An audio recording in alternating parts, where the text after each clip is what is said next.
잔디밭에서 파란 하늘을 바라보며 노래하는 새들을 즐기고 계시군요. 햇볕도 따뜻하고요. 다양한 모양의 구름이 천천히 하늘로 높이 치솟는 게 보이네요. 갑자기 멀리서 힘차게 우르릉거리는 소리가 들립니다. 일어나자 앞에 거대하고 두꺼운 구름이 보입니다. 하지만 무서운 건 구름의 크기가 아니라 그 모양입니다. 구름이 해골처럼 생겼네요. 걱정 마세요. 나쁜 일이 일어날 거라는 뜻은 아니니까요. 그건 그렇고 이건 구름도 아니에요. 몇 년 전 이탈리아의 베수비오 산 상공에서 짙은 연기가 해골 모양을 만든 적이 있습니다. 그건 지구의 표면에서 고대 도시 폼페이를 삼킨 바로 그 화산이었어요. 물론 그 당시 많은 사람들은 화산이 다시 폭발할까봐 두려워했습니다. 천만다행으로 화산은 여전히 깊은 잠에 빠져 있습니다. 그 유명한 해골 구름을 일으킨 것은 그저 근처의 산불이었습니다. 하지만 그 지역 사람들은 확신하지 못했어요. 어떤 사람들은 화재와 해골 연기가 고의로 만들어졌다고 생각했죠. 이게 처음은 아니었거든요. 센트랄리아, 펜실베니아 인구는, 그러니까 주위를 좀 둘러보세요. 약간 무서워 보이죠?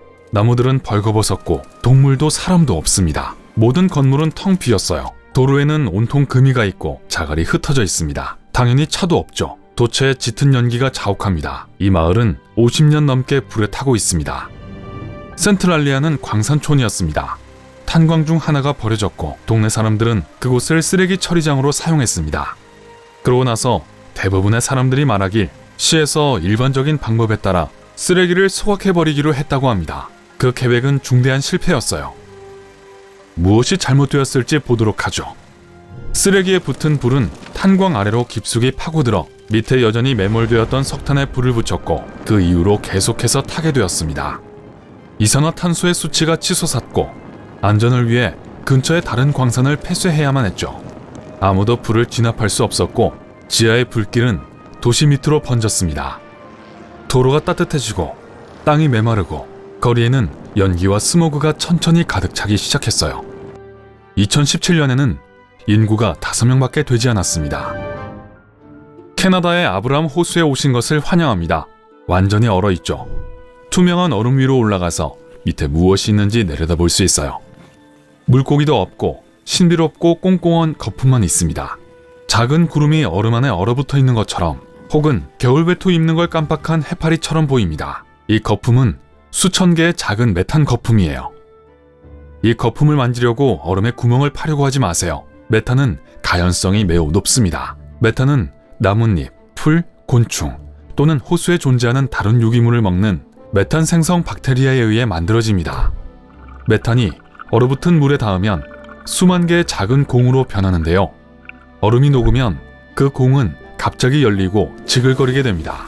만약 딱 적절한 순간에 성냥불을 붙이면 호수는 마치 폭발하는 화산처럼 보이게 될 거예요. 여러분의 모습이 어떻게 될지는 짐작만 할 수 있겠지만 번이라는 별명이 붙을지도 모르겠네요. 북극해의 몇몇 해안 근처에서 이런 호수가 발견될 수 있는데요.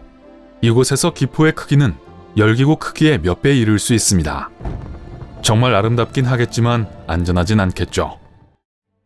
다음에 충격적인 호수는 인도네시아 자바 섬에 있습니다. 풀과 나무로 뒤덮인 웅장한 화산에 도착하셨군요. 화산은 잠이 든 것 같지만 연기가 뿜어져 나오고 있어요. 정상에 올라가 봅니다.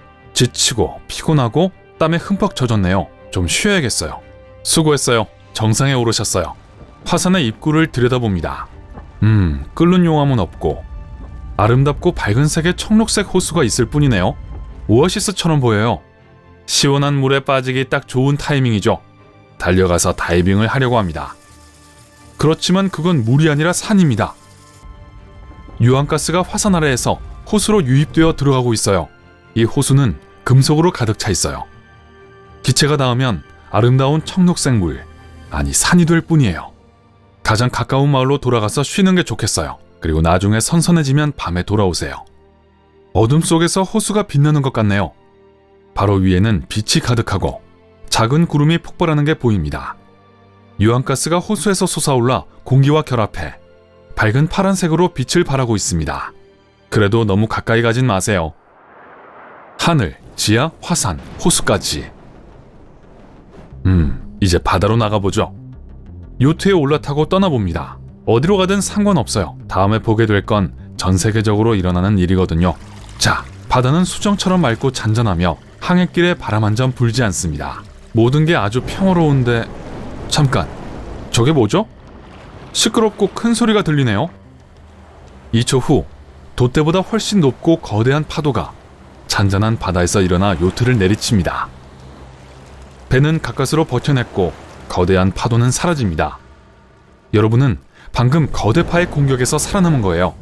몇몇 과학자들은 표면 해류가 강한 역풍을 맞을 때 이런 일이 일어난다고 생각합니다. 다른 사람들은 따뜻한 해류와 차가운 해류가 서로 맞부딪힐 때 이런 현상이 일어난다고 해요. 인기 있는 또 다른 이론은 파간섭인데, 이는 작은 파도가 하나의 엄청난 파도를 만들기 위해 뭉친다는 거예요. 키네틱 흡혈이라는 제가 제일 좋아하는 이론이죠. 특정 조건에서 파도는 일종의 초능력을 갖게 됩니다. 이 근처의 모든 파도 중 모든 파도의 에너지를 빨아들이는 파도가 있을 거예요. 그리고 에너지가 모두 모이면 파도가 모든 것을 뿜어내게 돼요. 그래서 파도는 매우 강력하지만 이는 순간적이죠. 구름은 어떨까요? 무서우세요? 만약 거대한 천둥 구름이라면 그럴지도요. 회색과 검은 벽이 태양, 달, 별을 가릴 테니까요. 뒷마당에서 휴식을 취하던 중 천둥 구름을 보게 되죠. 그 후에 뇌우, 우박, 홍수, 심지어 토네이도까지 겪게 돼요. 어둡고 빽빽하고 무거운 그 엄청난 외양 덕분에 발견하기는 어렵지 않습니다. 심지어 번개 때문에 안에서 반짝반짝 빛날 수도 있어요. 무섭게 생긴 구름이죠? 도망가기 전에 어떻게 형성되는지를 보자고요. 구름은 롤러코스터와도 같아요. 여러분이 작은 물방울이라고 상상해보세요. 바다에서 친구들과 놀면서 막 오픈한 새 놀이기구를 타려고 줄을 서서 기다리고 있습니다. 차례가 됐네요. 안전벨트를 맸는데 아무 일도 일어나지 않네요. 그러다가 느낍니다. 롤러코스터가 위로 올라가기 시작해요. 저기 아래쪽에 물방울 친구들이 다 보일 거예요. 정말 작네요. 계속 올라가면서 하락을 기대하지만 아무 일도 일어나지 않아요. 그러다 너무 높이 올라가서 구름 속에 도달했어요. 거긴 그렇게 무섭지도 않고 친구들도 많네요. 그러다 날씨가 추워지기 시작하고 주위를 둘러봤더니 여러분도 모든 사람들도 아름다운 얼음 결정체로 변해가고 있어요. 반짝이는 게 정말 예뻐요. 구름은 가득 차고 있고 다른 물방울 때문에 비좁아지고 있습니다. 그래도 구름은 정말 평화롭고 즐거운 곳이... 놀이기구가 떨어지고 여러분은 자유낙하를 시작합니다. 처음에는 천천히, 그러다가 점점 더 빠르게 친구들 수천 명이 함께 땅으로 떨어지고 있어요. 몇몇은 난간을 꽉 쥐고 있고 몇몇은 웃으면서 공중에서 손을 흔듭니다. 우후! 그리고 철썩. 정말 무섭죠? 그래도 전 번개 타는 게 더 좋더라고요. 안전벨트를 채우고 위로 올라가다가 구름 속에 도달했을 때 범퍼카 놀이를 하는 거예요. 여러분이 다른 물방울과 더 많이 부딪힐수록 더 많은 번개를 만들어냅니다. 모든 번개가 구름 안에서 일어나는 것은 아닙니다. 화산 번개라고 하는 희귀한 현상이 있어요. 이름대로 화산 위에서 일어나는 번개인데 가장 유명한 건 일본에 있어요. 거의 매일 분출하는데 검은 구름을 하늘 높이 내뿜습니다. 정말 무서운 화산 구름과 번개죠. 우후. 일반적으로 번개는 폭풍우가 칠 때, 얼음 결정이 서로 부딪힐 때 친답니다. 화산 번개는 화산재 조각이 충돌하고 마찰을 일으키면서 하늘에 불을 튀게 만드는 거예요. 자, 안전하고 아름다운 것으로 여행을 끝내죠. 구름 롤러코스터는 그만 타자고요. 여러분은 지구상에서 가장 건조한 곳 중 하나인 칠레 북부의 아타카마 사막에 있습니다. 하지만 이 사막에는 아름다운 비밀이 있습니다. 매 3년에서 5년마다 갑자기 사방에서 꽃이 펴요. 이곳은 꽃 피는 사막으로 매우 유명합니다. 씨앗들은 땅속에서 비가 오기를 기다립니다. 사막에 충분한 물이 모이면 약 200여 종의 꽃들이 싹을 틔우죠. 아타카마의 노란 모래가 자주색, 흰색, 녹색, 그리고 분홍색으로 변하게 돼요.